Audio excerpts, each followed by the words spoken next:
Hi, I'm so glad you're here today. My name's Caleb, and here's a little story about me. So I had this friend in middle school. His name was Cody. Cody and I were just buds, right? A1, day one. We played on the basketball team together. We'd hang out after practice. We'd hang out at each other's houses on weekends. I think a couple times me and Cody even went to church together. We were just really good friends. But then something happened from middle school to high school where we just kind of stopped hanging out. And nothing happened. We didn't get into a big argument, but he had his friend group now and I had mine, and they weren't the same friend group. And it was weird because I would still see him around all the time. We still went to the same school and I'd be like, Cody, what's up? But it just wasn't the same. And it was so weird to have somebody who was such a good friend for a long time and then they're not a good friend anymore, but they're still around. You know? And something that showed me was friendships are important. I think every person can agree on that. And how your friendships are going has the potential to make your day great or not so great.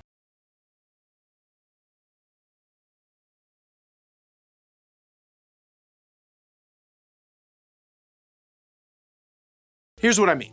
There's small things that happen day to day in your friendships that can make you feel good or bad. Things that have a positive effect on your friendship and things that have a negative effect on the friendship. If your friend doesn't show up at youth group or school, it ruins your day because you don't get to sit with them. But when your friend wants to spend the whole afternoon hanging out with you, day made. When your friend posts a picture on social media of everyone hanging out without you, that is the worst. Yo, Jimmy. Y'all are hanging out? I'm free, bro. I don't even have time for this. But when they go out of their way to do something nice for you, that's the best. Now, of course, we want only healthy, positive things to happen in our friendships, right? But as you probably already know, that's not always the case. And it can sometimes feel like the not so great changes in our friendships just weigh us down. Maybe you feel like you can't be yourself around your friend anymore, or you can't be honest with them about how you really feel, or maybe you can't trust them to keep your secrets, or maybe they did something to you that was really hurtful. No matter the reason, I think at some point it's easier for us to see the negative changes in our friendships instead of the positive ones. And that can be especially true right now in middle school. If you haven't felt that way before, stick with me because chances are you will experience this feeling at some point. The reality is friendships change. But what if I told you that changes in your friendships don't always have to be negative? What if there's a different way to think about the shifts that take place in our friendships? The good news for us is that we aren't the first people on earth to experience this kind of friendship tension. Maybe you've never heard this story before, but there were two great friends in the Bible named Paul and Barnabas. These guys went through a big change in their friendship, and I think we can learn a lot from what they experienced. Paul and Barnabas were a dynamic duo. I'm talking ride or die friends on a worldwide mission to spread the teachings of Jesus. And honestly, they were a great team. Together, Paul and Barnabas spent most of their time traveling to start new churches. Remember, this was thousands of years ago, so there were no airplanes or great hotels to make for a fun trip. Traveling back then was very different. Mostly, Paul and Barnabas walked, like a lot. They slept on the ground under the night sky or in the home of a stranger who had welcomed them in. There was nothing glamorous about their road trips. Even though they'd been traveling together for a long time as friends, Paul and Barnabas still argued from time to time. Don't we all fight with our friends every once in a while? But one day, they got into an argument that caused a change in their friendship. Here's what happened. Sometime later, Paul said to Barnabas, "Let us go back and visit the believers in all the towns where we preach the word of the Lord and see how they're doing." Barnabas wanted to take John, also called Mark, with them, but Paul did not think it wise to take him because he had deserted them in Pamphylia and had not continued with them in the work. So Paul and Barnabas basically had a disagreement about another friend in their friend group named John Mark. Even though John Mark had abandoned the work they were doing together in the past, Barnabas seemed to believe that John Mark deserved a second chance. But Paul, looking at John Mark's past actions, was certain that history would repeat itself. So Paul and Barnabas had a bit of a conflict. Two friends, two different people, two different perspectives. Let's see what happened next.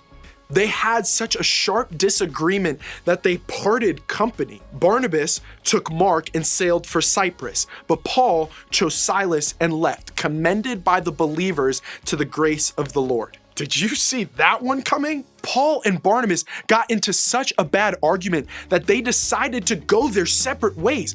That's a huge deal. These two friends had so much history with each other, but then their relationship shifted, and Paul and Barnabas had to focus on what was best for them right then. For them, the goal was always spreading the message of Jesus. In order to keep doing that, though, they had to take a step back from each other. They had to choose different paths. They had to shift. Shifting their friendship didn't ruin their lives. In fact, it actually strengthened and helped other people's lives. Because they made the shift in their friendship, Paul and Barnabas were able to keep going in their mission to share the heart of Jesus with others. They were able to increase the faith of others tremendously, and that is a huge deal. I'm sure it must not have been easy for Paul and Barnabas to shift their friendship in that moment, but doing so meant that they could keep moving toward good things in the future. And what I love is that these two best friends didn't let their personal disagreement start a war between them. They didn't ask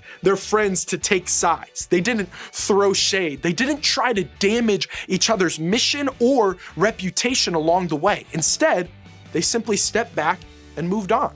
Here's what I think we can learn from Paul and Barnabas when we find ourselves in a similar situation. Friends change, and that's okay. Sometimes, even in our best real friendships that we've had forever, things can shift. At first, changes in our friendship might seem scary or bad, but that's not always the case. Sometimes changes are totally okay. We meet new people to hang out with, and that's okay.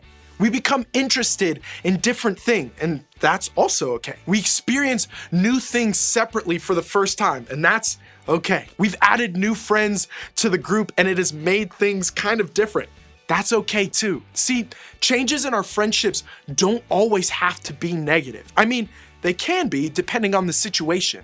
A lot of times, it's normal for even the best friendships to change as you get older and go through new experiences. Let's think back to Paul and Barnabas. They changed their relationship because they knew it would lead to good things in their lives. I know we don't often talk about how to step back from a friendship like Paul and Barnabas did. We don't usually say that sometimes it's okay to step back from a friendship that's no longer good for us. It's okay to shift a friendship that isn't working anymore. Just like Paul and Barnabas did, we can walk away from a friendship that feels unbalanced or unhealthy. It isn't wrong to take a step back from friendships. I know this might seem like an unkind thing to do, but trust me, it's not. Or at least it doesn't have to be. In fact, knowing how to handle changes in your friendships is actually a really healthy and good thing to learn, because for the rest of your life, you'll be in friendships that will have their ups and downs. Some of them might even come to an end. It may not always be because something bad happened, like someone telling a lie or hurting your feelings or making a choice you didn't agree with. Sometimes it just happens. Sometimes you just have to step back from a friendship you realize is no longer right for you. When your lives have gone in different directions, when your interest changes significantly, when you just need to be around someone who will encourage you toward the best for yourself. Those things aren't big, dramatic reasons for a break, but they're still important reasons to step back from a friendship when it's no longer good for you. And when a friendship needs to shift, it doesn't mean your attitude toward that person has to shift with it. You don't have to cut them off or ask your friends to ignore them or post rude things about them on your Instagram. Instead, it means you can make the choice to let the friendship change while still being kind toward the other person, because friends change, and that's okay.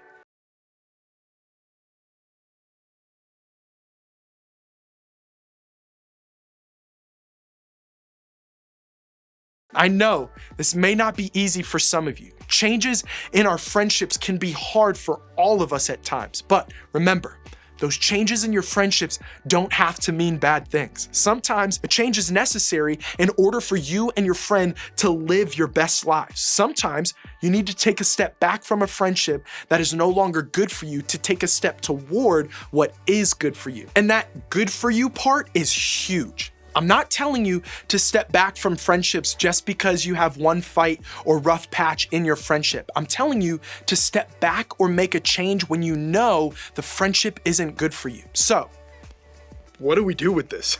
How do we handle friendships that need to change? You can start by remembering these things. First, it's okay to think about which friendships need to change. You can think about who your real friends are or who you'd like them to be. Do you have friends in your life who you know aren't helping you make healthy and wise choices? Or maybe you have a friend you might need to take a break from in order to be a better version of yourself. I know this isn't always easy, so think about a trusted adult like your group leader or a grown-up you live with to help you figure it out. Chances are they can be a huge support for you, and their wisdom can help you know what the right next step might be for your friendships. Second, remember it's okay to step back.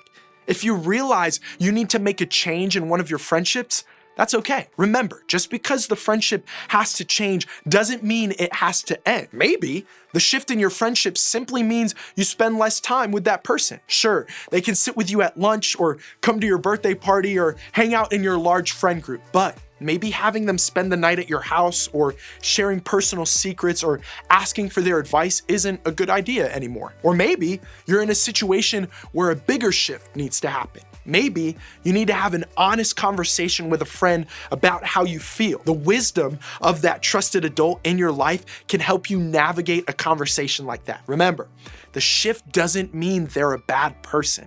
It just means something in your friendship has changed, and the friendship isn't the best thing for you right now. And third, remember, it's okay to be kind. In fact, it's important to be kind. You may not be best friends anymore, or the friendship might look a little different, but you can still choose to respect the other person. You can still choose to be kind in how you talk to and about that person. Handling a change in a relationship with kindness is a huge sign that you not only care about the other person, but you want what's best for them as much as you want what's best for yourself. So, as you consider making changes to who your real friends are right now, think about how you can handle those shifts with kindness. Your group can be a safe place to talk about all this friendship stuff. In fact, your group has the potential to be your real friends too. And that starts with choosing to be honest with each other about real life things like friendships changing. Opening up to your group is also an opportunity for you to encourage one another to see God in the way you handle these changes to your friendships. And I hope you'll do that today. And if you aren't ready to open up to your whole group, I want to encourage you to share with your group leader. They're here to help you navigate complicated or changing friendships in a way that honors you and the other person. Remember, friends change, and that's okay.